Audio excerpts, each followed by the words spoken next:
Okay, we're going to start with the nation.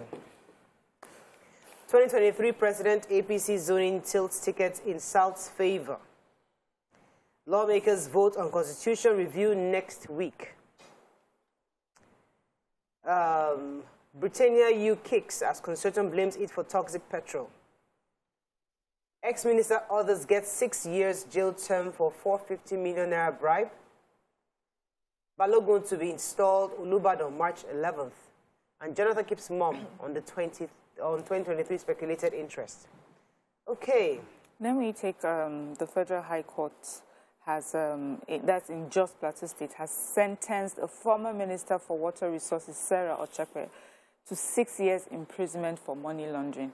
She and 2 others, and they are Evangelist Leo Sunday Jitong, who was the campaign coordinator for the state, that's for during Jonathan's administration, and also a former Plateau State acting chairman of the PDP party. So the story is that they got a 450 million naira that they received from the former Minister for Petroleum, Mrs. Deziani Alison Madueke, to finance the re-election of the former President Goodluck Jonathan. And EFCC, you know, took up this case because, one, they said that they knowingly received money they knew was above the threshold for that particular, the minister that gave it to them. That's one. So they knew it was corrupt. It was sourced by corruption. That amount of money was sourced by corruption, and they received it. And for the sentence, there were 3 counts, but they were sentenced for receiving the amount, for knowing that it was sourced by corruption, but they were let go on the fact that they kept the money because they said that they handed over the money to late Senator Pajok, even though there's nothing to show that they handed over that money. But, you know, so they got 6 years, but that's 3 years for each offense, or fine of 2 million naira each. So now I know that once sentencing is done, we'll find out if they give the fine or if they go to prison for 6 years each. It just feels very small for the fine is so for the amount of money that was stolen. Yeah. Okay, another story. So 4 companies involved in the importation of premium motor spirits, that's the PMS known as petrol, yesterday said they did not test for methanol. They said the specifications were given to them by Standards Organization of Nigeria and did not include testing for methanol. So the consortium were blaming the Britannia U, that's the company that brought in the adulterated petrol. And Britannia U is denying the importing toxic petrol, saying that they had a standard that they had to follow, which met with the Nigerian specification, and that did not include testing for methanol. So it's left for the SON that gives that standard to improve on their standard so that they can test for every other thing that they're supposed to test for. That this was just in line, that nobody would tell them how to raise their standards if it's in line with what happens outside the country. And that was doing the grilling by the House of Reps, and they also grilled MRS too. MRS was insisting, that one said, we did not in any way bring in any adulterated petrol, and that they also went through the proper standards. So it was now zeroed down to Britannia because under the consortium, Britannia is one of the members of the consortium. So all of them are saying, "Auntie, it is you that brought it in. This one, yes, I brought it in, but ethanol was not part of it. So that means that they have to raise the standard of checking. Yes. Okay, let's take APC. We're talking about APC. We try to avoid these political stories, but at least what we know now is that, remember, there was a high-power meeting on Monday where the governors met to agree that they will move their convention to the 26th, and then there'll be a zonal convention across the country. Okay, so there was another meeting with the president yesterday where they then finally agreed on zoning. So what they did in a nutshell is the northern zones will take the positions that the southern zones took in the last 8 years, and they swapped it. That's pretty much what happened. So, but now what that means is that they are going to focus now on the zoning, but there's a possibility that now that the chairman is from the northern side, it's possible that the presidency ticket may likely come from the southern side. It's not specific which part of the south here, but we'll wait for their convention to come up. Let me, still on the political area, let me talk about Jonathan. Former President Goodluck Jonathan was speaking on the sidelines of the ECOWAS meeting. It's a two-day retreat, Council of the Wise, and former President, Council of the Wise. Yes, okay. Former President Jonathan was the chairman of that Council of the Wise meeting. It's a two-day strategy session. The target is to sort of like plan for ECOWAS, safety, regulation, increased relationships. But they questioned him concerning presidential bid, and he was quiet. His spokesperson was, the media innocent, said they shouldn't ask any question that is not regarding ECOWAS. Exactly. But he was willing to answer, and he told them that many people were scared in the last election, in the 2015 election, that some people even took their children abroad thinking Nigeria will implode. Stabilize. He said Nigeria will not implode, the elections will be safe, it will be a free and fair election, and Nigeria will survive 2023, and that people should not overreact. Nigeria will remain safe even after the election. That's his belief. Was and he talking from inspiration? It's not maybe from the fact that he experienced the same thing. So everybody thought that 2015 was going to, even the president, even America, even the America of America said that 2015 was going to That's Nigeria. he decided to step down. We don't know the caliber. Nigeria is There's going just to too be much working to remain. lose if that happens. All right, let's move on to the So punch. We'll work out our issues. March 26th convention, I think I talked about that already. Let's find another story. Cops angry as surgeon dies while opening gate for ex-governor Daniel's driver. Hoodlums attack Ugo filling station, kill 2 guards. Delay in electoral bill assent will affect preparations for 2023 polls, says CSO. The Azani 450 million naira fraud, ex-minister jailed for 3 months, gets 1 million naira fine option. Court okays Kyari, 6 others detention for 14 more days. Lagos protest, no evil must befall Aregbe Solar Kingsman 1. FG begins probe of airlines over alleged collusion of fixed airfares. NLC, IG disagree over police exemption from the 13.42 trillion pension scheme. And senators reps to vote on constitutional amendment next week. Okay. So, delay in electoral bill assent will affect preparations for 2023. The coalition of civil society organizations have asked the president to, as a matter of urgency, assent to the electoral bill. I think the executive director, Yaga Africa, Samson Itodo, says it best when he said that if the president, he said the president must assent to the bill before the end of the day. That was Tuesday yesterday, to avoid legal consequences regarding its usage for 2023 polls. He added that the president had issues with the provision in the electoral bill, that if he had issues with it, he should forward a proposed amendment, to those clauses. He says, we are mindful of the implication of the clause 28 of the Electoral Bill 2022, which provides that INEC will issue notice of election in 360 days to the 2023 elections to avert legal complication.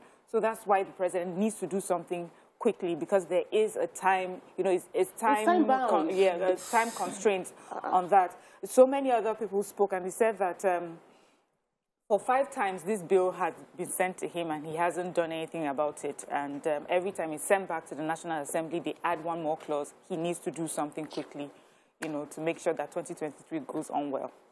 So they say the ports is going to be congested even further. So there's withdrawal of services by clearing agents at both the Terminal Ports and Terminal Multipurpose Limited and Tinkan Island Ports in Lagos, and that because those people have withdrawn their services, we are expecting a shipment into the country carrying over 8,000 vehicles that will be berthing between Monday and today, Wednesday, and they are saying there will be congestion because the capacity of the port itself is just barely 4,000, and we're expecting 8,000 vehicles. People that should do the processing are not on ground.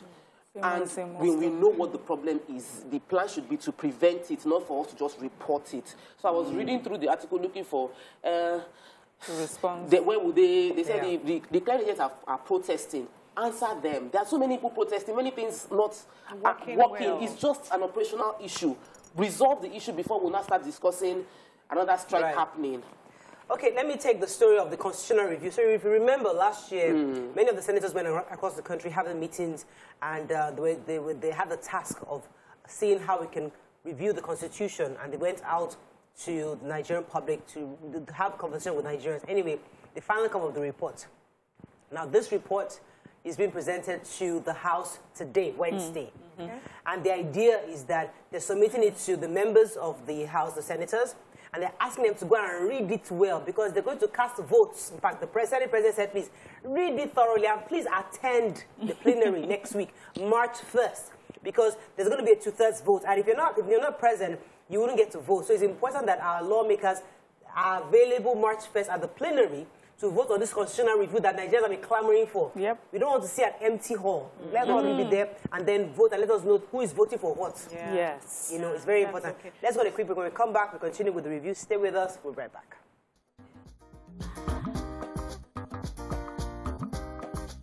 Stay tuned. Your View will be right back. Thanks for staying with us. We see one more story in Punch, SPC. Yes, so 2 policemen were killed at Isu Divisional Police Headquarters in Imo State, where a gang of men suspected, according to the story, they said suspected to be IPOB members, engaged the police in a gun battle. They came to them. They couldn't get the number of vehicles. There were a lot of Lexus vehicles, motorbikes that came in and then started shooting. And while the policemen tried to, fight back, 2 of them unfortunately lost their lives. And when they were chasing some of them away, they said they ran into 2 hotels. By the time they got there, they realized that they had a lot of vehicles in that hotel, a lot of unregistered motorcycles in the hotel. They've condoned the 2 hotels off, and investigations are ongoing. But just sorry that 2 policemen who are supposed to be protecting lives are dead. Okay. It's painful. Daily Sun, National Convention, finally, APC agrees on zoning. Buhari will sign Electoral Bill, says Presidency. Well, it looks like it's too late now. If we hadn't intervened in roads and rails, Nigerians would have been trekking from city to city, says Buhari. Southeast reps renew call for state of emergency in insecurity. Makinde picks March 11th for installation of new Olubadan. FG to spend 3.53 trillion naira on infrastructure, human capital development this week. Drug saga court grants NDLEA's request to detain Abakiari, 6 others for 2 weeks. An Igbo float stabilization fund, seek 5 billion naira takeoff. Okay. Who has the... Igbo. Yes, Igbo takeoff. So a steering committee was set up by the Southeast Governors Forum and Ohanes Ndigbo in July 2020. According to them, they want to chart a new course for the socio-economic development of Igbo land. So they floated a stabilization fund to help boost infrastructural development in that region. And they registered 2 purpose vehicles, Ali Igbo Investment Company, that's AIC, and Ndi Igbo Development Foundation, NDF. They have incorporated it. And they are talking about raising about 50 billion naira that they are going to be using to fund most of the infrastructural projects in the region. They said about 3.5 billion would be for the AIC and 1.5 billion for NDF. And now they are speaking to Igbo sons and daughters who are well-to-do to support in this stabilization fund so that they can help boost infrastructure in that place. Great. Yes. So, the president said that, thank God for his administration and the fact that they have put a lot of resources towards construction of good roads and rails, because if they had not, would have been trekking across destinations in Nigeria. Because we were He trekking said before he came. specifically the Lagos-Ibadan road, there's the ease in traffic because the roads are being done, there's the rail, and because of insecurity, this has really helped. And he went ahead to thank China and Chinese investors who came to support, this administration to carry out this project. And he also said that in spite of dwindling resources, his administration will focus on making sure that infrastructure is, very important. Is very important for our country at this time. Okay. My thoughts was that, when they say we would have been trekking, I thought, if it was like the very first administration of Nigeria, and we had just moved from colonialism to, I can understand maybe we're on camels, on donkeys, but there were roads and there were, things that had falling apart, yes, but not that we would have been trekking. Things have just become better. let me, Yes. but the If you truth say is that, so. listen, we all have very short memories. Yes. Remember how that Lagos-Ibadan expressway was Yes. very I narrow can Yes. compared to that. testify. So there's Would a we have been possibility, trekking? there's a That would have possibility that been you will not trekking. have enough space for buses to go, and you would No, it trek. was, so I think it was. I think that it was. We should stick to factual because right now, because of the huge exaggeration of Overhead. trekking, Yeah, of course. is now making it water down the impact Yeah. of the good work they have done. I remember that road. The burial ceremony. Many people came to Ibadan through the rail. train. Yes. I went via road, and it was a smooth journey up until Ibadan. And I'm praying they finish the one from Ogbomoso, I mean the Oyo Ogbomoso road, because that would also ease up traffic a lot. Can Can we we always always have have can we do you get think it was to a humor? point where we have a maybe. president who will not blow their trumpets? No, they must No, blow. they You must have to- blow. No, You blow. must say we will not say what they are doing. No, you must say As a what president, you're please blow your trumpet No, in but Nigeria. that's the problem Blow we have in factual. DC. Please let me tell you why. Blow your trumpet. We don't see what they're doing. They don't say it.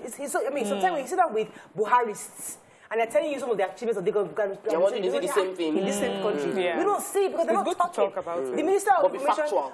we only hear about Twitter or something. Tell us what, I mean, on a Other weekly things, basis, we should be yeah. hearing Give what us you're updates. doing. Factual. Talk to us, engage us. You don't engage us, just wake up tomorrow and say, what's big. Then don't exaggerate if you have to. Exactly. don't exaggerate. Anyway, Let's let's just take the move on to story of what's it the House of Representatives are calling on this National Security Advisor, the Inspector General of Police, head of Department of State Security, the Army, the Navy, every form of security agency to protect the citizens of Anambra State.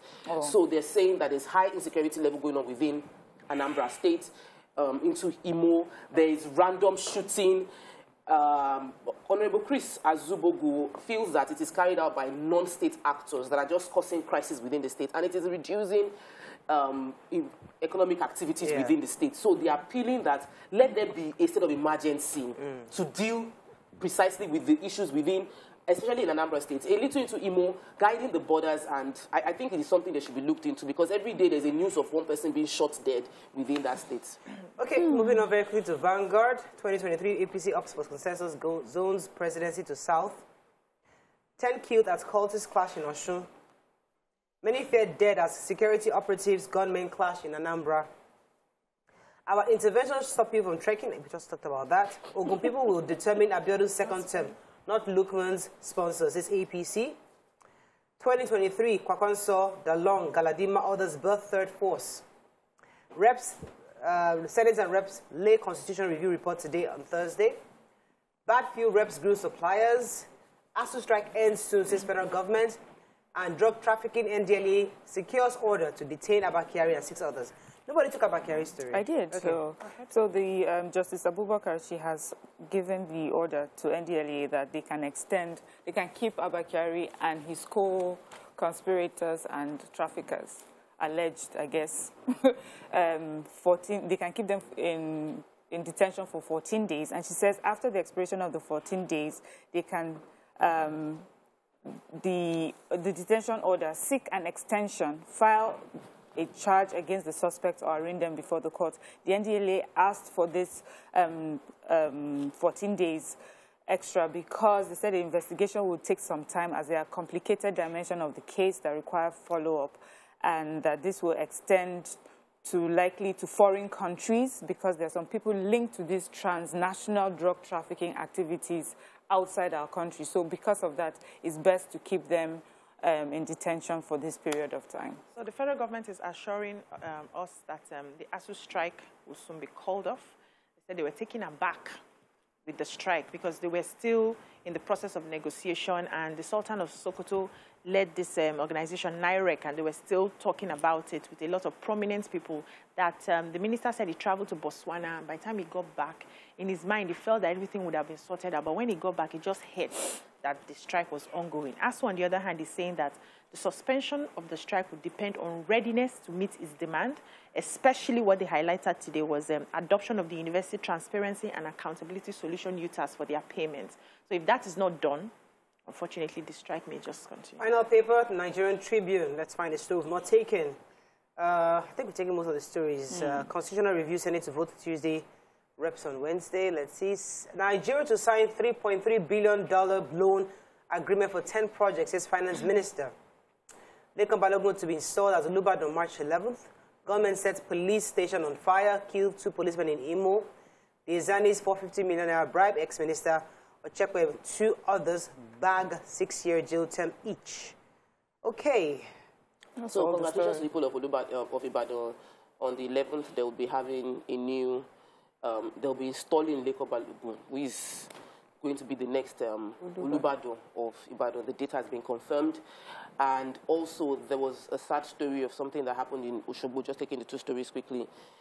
10 people died. It was a cultist attack. The police report is saying only 5 died. But eyewitness is saying that cultists, in a rival attack, about 10 people got killed, mainly cultists within themselves.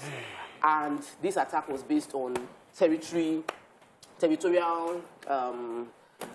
crisis. Everybody trying to determine which is their zone and passing their boundaries. The people within Ilesha, this happened in Ilesha down to Osogbo, spread to Biuri. Many of the cultists started taking things into their hands to defend their territory around the community. But we'll just keep appealing to the police, to whatever the government can do to support the police, so that the police can be effective in securing. There are so many things happening in every state. Everywhere you go to, there's something going wrong. So we cannot declare state of emergency in the entire country, but we can empower the police so that they can do their jobs to the best of their ability, beyond what is going on right now. Okay, that's all we can take on Front Page Review. When we return, we go to our hot topic. Stay with us, we'll be right back.